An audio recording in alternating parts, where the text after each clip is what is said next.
So next up, we have Sarah Parlow. She will be presenting on behalf of her capstone team that was working with the Overbrook Foundation, and their advisor was Kizzy Charles-Guzman. Good evening, everyone. My name is Sarah, and I will be presenting on behalf of our final capstone project, Stand for Trees, Forests, and Biodiversity. This is my amazing team and our fantastic advisor, Kizzy Charles-Guzman. So I'll start with going over a brief overview of our project, followed by our methodology, our findings, our recommendations, future considerations, and lastly, I'll answer questions. So before we begin, I want everyone to take a minute to think about what it would cost to design an artificial system which sequestered carbon from the atmosphere, regulated climate, housed 80% of all the biodiversity on land, and improves people's mental and physical health. That is the value of trees and forests, which is also why deforestation is such a problem. We have been losing 2,400 trees every minute since 1990. We lose 2.5 gigatons of CO2 is emitted into the atmosphere every year just from primary tropical forest loss alone. Only 18% of the world's forests are protected, and $4.1 trillion of investment will be needed to meet climate targets by 2050. Luckily, our client is the Overbrook Foundation. They're a progressive private family foundation that's been working to conserve the environment and protect human rights for more than 70 years. Since their inception in 1949, they have invested or given away approximately $200 million in grants. Our client contact is Daniel Katz. He is originally the founder of the Rainforest Alliance, and he is now the lead environmental advisor to the Overbrook Foundation. So our project for the foundation was to help them identify projects around the world working to prevent deforestation. These are our deliverables. So where to begin? Well, we started by looking at over 40 scientific papers on the environmental, social, and all the benefits of trees and forests.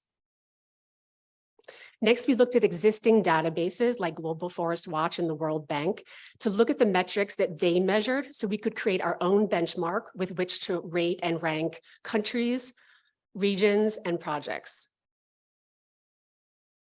We also spoke to leading international organizations to identify gaps in funding and to stress test our own methodology. So our initial research led us to focus on countries with tropical forests. Why? Because tropical forests are most under threat of deforestation, and they have the highest rates of biodiversity and carbon sequestration. So we started by identifying the 69 countries that have tropical forests. We ran them through our framework and identified the 13 countries for regional analysis. Then we took the top 4 scoring countries and ran them through our analysis again to identify projects. So you might be asking how we got from 69 countries all the way down to 4 local regions. Well, this is a very high-level overview of our project selection framework. We started by looking at countries and ranking them based on their level of corruption, their GDP per capita, and their deforestation risk. Next, we looked at regions based on their current deforestation rates and their potential for avoided emissions and biodiversity conservation. Lastly, we selected projects based on socioeconomic impact, visibility, and viability. So to put this in context, the 4 regions that we're talking about, or that we ultimately selected, are Meta, Colombia, Mato Grosso in Brazil, Najam, Tanzania, and Quang Nam in Vietnam. These areas have 56 million hectares of forested land, which is equivalent in size to 4 times the size of New York State. Each of these forested regions removes 196 million tons of CO2 from the atmosphere every year, which is the same as taking 42 million gasoline-powered cars off the road annually. So our first region, Mato Grosso, is aptly named because Mato Grosso literally means thick wood. It is home to the Amazon rainforest, and it's an important cultural hub because it's home to 43 indigenous communities, many of whom have a deep spiritual connection to the forest and actively want to protect it. However, several of the deforestation drivers, like mining and logging, are happening illegally on protected lands.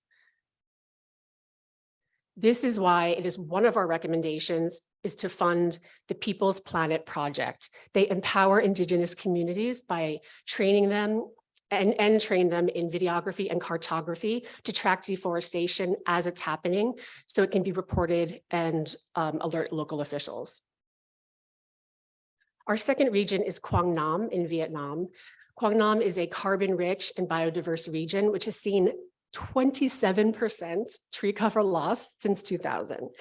So in order to stem deforestation, the Vietnamese government has applied to participate in the carbon markets. However, their participation is impeded by a lack of capacity on the ground.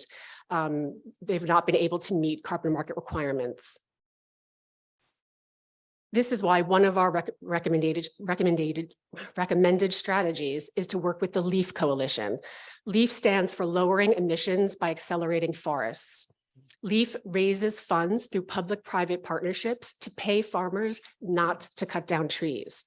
It's our recommendation that funding could be given to build capacity on the ground to help local stakeholders comply with LEAF requirements so they can start selling carbon credits. Our third region is Nizam in Tanzania. Nizam is also aptly named for a tree which is unique to the region. Economic development in Nizam is very deeply tied to the use of natural resources. A lot of the income in the region comes from private tree plantations, which grow and sell timber. However, 50% of the land is public and unmanaged, which is why it's our recommendation to establish 2 forest reserves in the Nizam Key biodiversity area. Along with the reserve, laws and forest management plans should be implemented to prevent further forest encroachment. Our last region is Meta in Colombia. Meta is an important land juncture because it spans a very vast and ecologically diverse region from the Andes Mountains to the Amazon rainforest. 50% of the land is covered by trees, and the trees have a huge socioeconomic value and importance to the local community. They have seen 14% tree cover loss since 2000. It's one of our recommended strategies is to scale MAP. MAP stands for Monitoring the Andean Amazon Project. MAP uses advanced satellite technology to track deforestation as it's taking place in real time.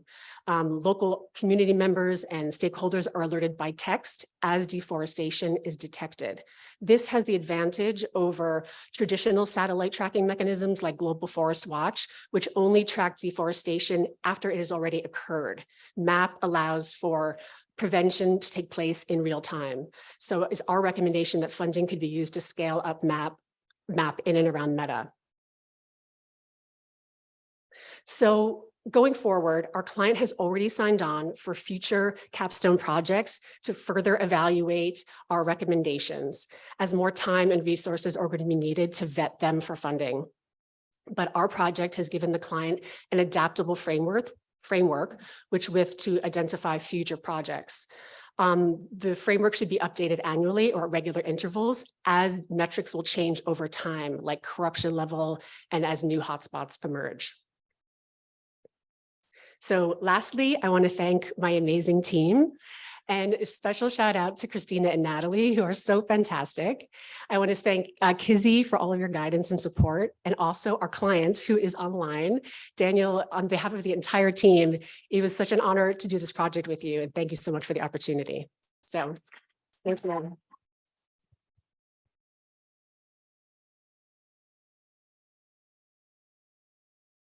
Any questions? For the map you mentioned for the other solutions, how much cost for that? Is that free? It is not free, and we haven't delved into financing yet. we just basically ran out of time. I mean, we compiled all the projects. And these are just a small fraction of the projects that we're ultimately recommending. You can see some of the other recommendations on the bottom. We started vetting projects, but we realized at that point, this could take, several more months. So we didn't really get into financing amounts yet, but thank you for the question.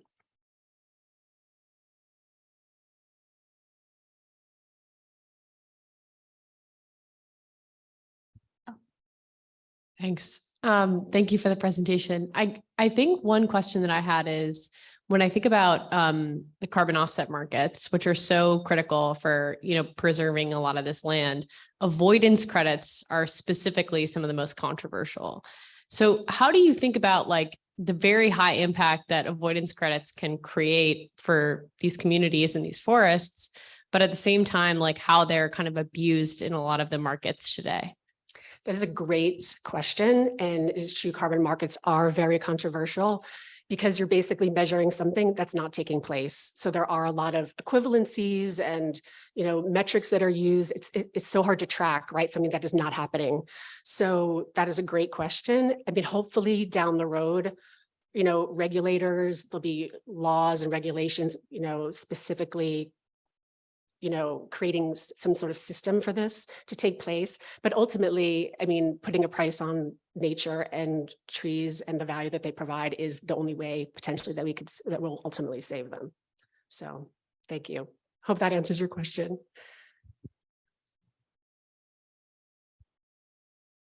Thank you so much for your presentation. I noticed on one of your slides that one of the recommendations was to create a reserve. And I wanted to ask you about that because at the beginning of your presentation, you mentioned that protected areas aren't necessarily always going to prevent actual deforestation. And I was also curious to what extent you assessed the level of reserve, like what scale of protected area are you suggesting there? Because obviously there's a local use component that's tied to their livelihoods. So I was just curious about that. That's a great question. I mean, this reserve is unique to Najam because so much land is being used is private. So many of the tree plantations are private, so it's very hard to regulate what's happening on private property. But because the area is so forested and 50% of it is just public and unmanaged, we think it's important to preserve that land so there is no more encroachment from just like either, just so that no one can just keep going in there, whether it's like a formal situation or informal situation, and take the trees down for whatever purpose they want. Does that make sense? Okay, you're welcome. For the presentation, my question is this project specific to forests on land? Because mangroves, specifically mangrove swamps or forests, also capture a lot of carbon. We thought about that in the beginning of the project. We felt like we had to narrow down our focus, and we decided very early on that looking at tropical forests was the way that we were going to go, just because they are so threatened and they cover such a large landmass area and they house so much biodiversity and so much carbon sequestration. So, but mangroves are important as well. And hopefully the framework can be used for mangroves in the future to identify areas under threat.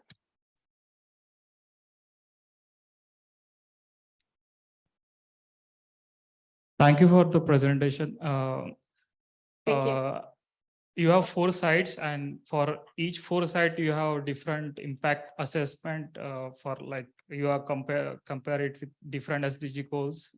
Can you please elaborate that? I'm sorry? For impact assessment, you have written here for 4 different sites. SDGs, Yeah. yes. So why they are different for each site?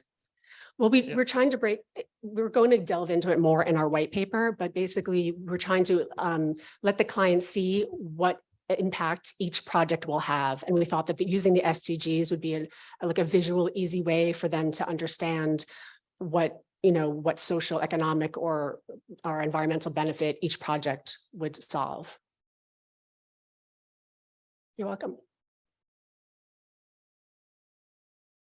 Okay, thank you.